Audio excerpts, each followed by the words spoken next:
سب سے سخت دن۔ بہت عرصہ گزر جانے کے بعد ایک بار حضرت عائشہ رضی اللہ تعالیٰ عنہا نے اللہ کے آخری نبی صلی اللہ علیہ وسلم سے پوچھا، کیا جنگ احد کے دن سے بھی زیادہ سخت کوئی دن آپ پر گزرا ہے؟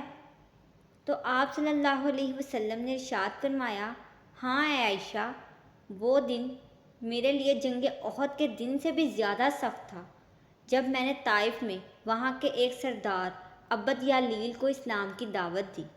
اس نے دعوت اسلام کو قبول نہ کیا اور اہل طائف نے مجھ پر پتھراؤ کیا۔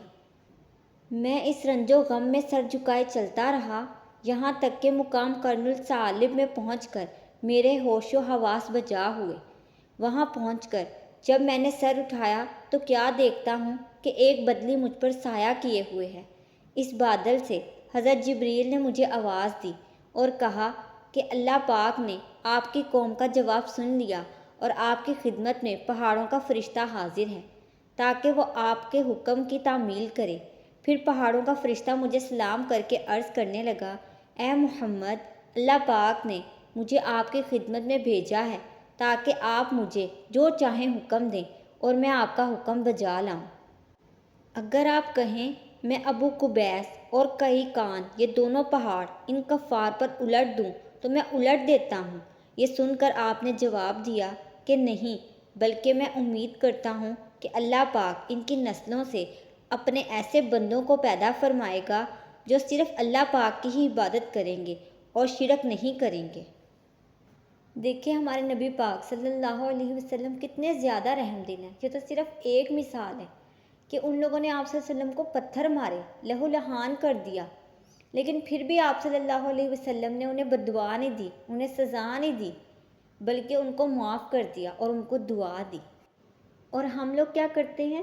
دعا دینا تو دور کی بات، ہمیں کوئی کچھ کہہ ہی دے ہم اس سے زیادہ اس سے بدلہ لیتے ہیں، ہمیں ایسا کہا ہی کیوں؟ تو خدا را ایسا نہ کرے، لوگوں کو معاف کرنا سیکھیں اور اپنی غلطی ماننا سیکھیں۔ جنات کا قبول اسلام۔ اللہ کے آخری نبی صلی اللہ علیہ وسلم اسی سفر طائف سے واپسی پر مقام نخلا میں تشریف فرما ہوئے۔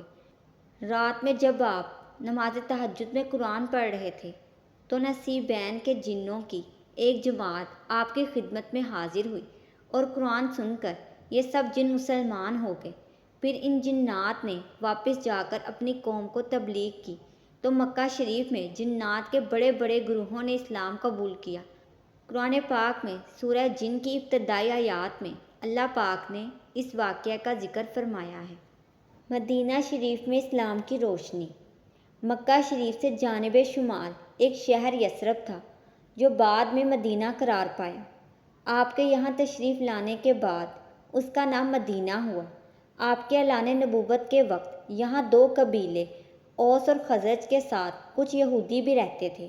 یہ لوگ اگرچہ بت پرست تھے مگر یہودیوں سے سن سن کر انہیں معلوم تھا کہ عنقریب اللہ کے آخری نبی صلی اللہ علیہ وسلم کی آمد ہوگی۔ یوں گویا یہ منتظر تھے کہ کب ان کی آمد ہوتی ہے اور ہم ان پر ایمان لا کر اپنا مقدر سنواریں۔ اعلان نبوت کے 11ویں سال رسول اللہ صلی اللہ علیہ وسلم حج کے موقع پر آنے والے قبیلوں کو دعوت اسلام دینے کے لیے منہ تشریف لے گئے۔ منہ میں جو گھاٹی ہے، جہاں آج مسجد العقبہ، عربی میں عقبہ گھاٹی کو کہتے ہیں، ہے، وہاں آپ تشریف فرما تھے کہ قبیلہ خزرج کے 6 آدمی آپ کے پاس آ گئے۔ آپ نے ان لوگوں سے ان کا نام و نسب پوچھا، پھر قرآن کی چند آیتیں سنا کر ان لوگوں کو اسلام کی دعوت دی، جس سے یہ لوگ بے حد متاثر ہوئے۔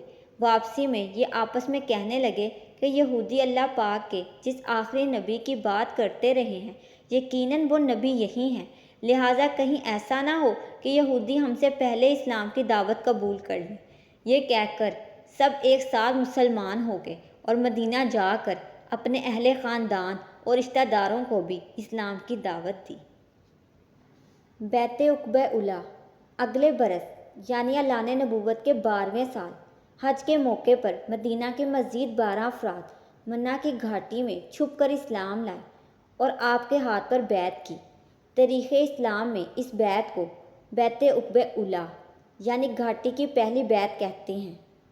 اس بیت کو بیت عقبہ اس وجہ سے کہتے ہیں کیونکہ یہ بیت منہ کی پہاڑی میں عقبہ کے قریب ہوئی، جسے جمرۃ العقبہ بھی کہتے ہیں۔ ان لوگوں نے آپ سے درخواست کی کہ اسلام کے احکام سکھانے کے لیے کوئی معلم بھی ان کو دیا جائے۔ آپ نے حضرت مصعب بن عمیر رضی اللہ تعالیٰ عنہ کو ان کے ساتھ مدینہ شریف بھیج دیا۔ انہوں نے وہاں جا کر گھر گھر دین کی دعوت دی اور روزانہ کئی افراد ان کی دعوت پر اسلام قبول کرنے لگے، یہاں تک کہ آہستہ آہستہ ہر طرف دین پھیلنے لگا۔ قبیلہ اوس کے سردار حضرت سعد بن معاذ رضی اللہ تعالیٰ عنہ بھی ان کی دعوت پر اسلام لائے۔ ان کے اسلام لاتے ہی ان کا پورا قبیلہ اوس مسلمان ہو گیا۔ بیت عقبہ ثانیہ۔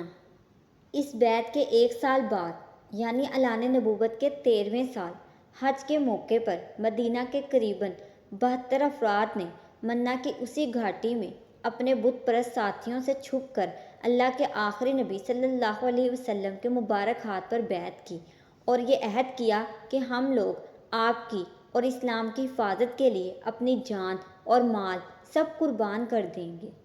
ہجرت مدینہ۔ مدینہ شریف میں اتنے لوگوں کے اسلام قبول کرنے سے گویا مسلمانوں کو ایک پناہ گاہ مل گئی۔ آپ نے صحابہ کرام کو عام اجازت دے دی کہ وہ ہجرت کر کے مدینہ چلے جائیں۔ چنانچہ سب سے پہلے حضرت ابو سلمہ رضی اللہ تعالیٰ عنہ نے ہجرت کی۔ ان کے بعد دوسرے لوگ بھی مدینہ روانہ ہونے لگے۔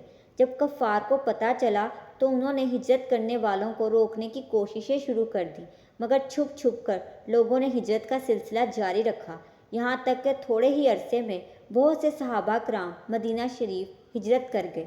اب مکہ شریف میں صرف وہ لوگ رہ گئے جو یا تو کافروں کی قید میں تھے یا پھر غربت کی وجہ سے ہجرت نہیں کر سکتے تھے۔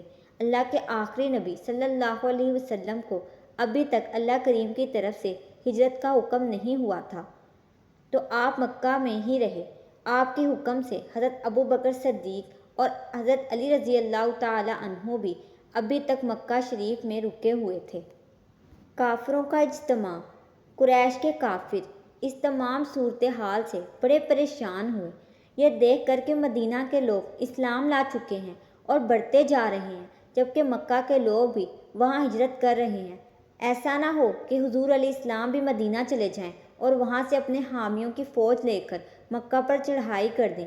یہ خطرہ محسوس کر کے کفار مکہ کے بڑے بڑے سرداروں نے دارالندوہ میں ایک مشورہ کیا۔ کفار کے تمام بڑے بڑے دانشور اس اجتماع میں شریک تھے۔ مختلف تجاویز دی گئیں، جن میں سے ابو جہل کی دی گئی تجویز پر سب کا اتفاق ہوا۔